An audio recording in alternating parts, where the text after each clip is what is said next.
حضور نبی رحمت صلی اللہ علیہ وآلہ وسلم نے ارشاد فرمایا النظر الی الوالدی عبادت، فرمایا والد کی طرف دیکھنا بھی اللہ کی عبادت ہے۔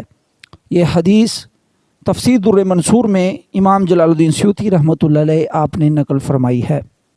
اور میاں محمد بخش صاحب رحمۃ اللہ علیہ انہوں نے بھی کیا خوب فرمایا، باپ سراں دے تاج محمد ماواں ٹھنڈیاں چھاواں۔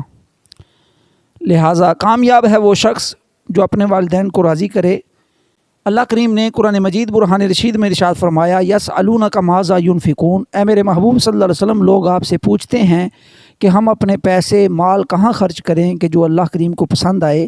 قل ما انفقتم من خیر فللوالدین، تم فرماؤ کہ سب سے بہتر خرچہ جو اللہ کریم کو پسند ہے وہ مال پسند ہے جو مسلمان جو انسان اپنے والدین پر خرچ کرے۔ لہٰذا والدین کا ادب کریں، والدین کی تعظیم کریں، ان سے محبت کریں، ان کی زیارت کیا کریں۔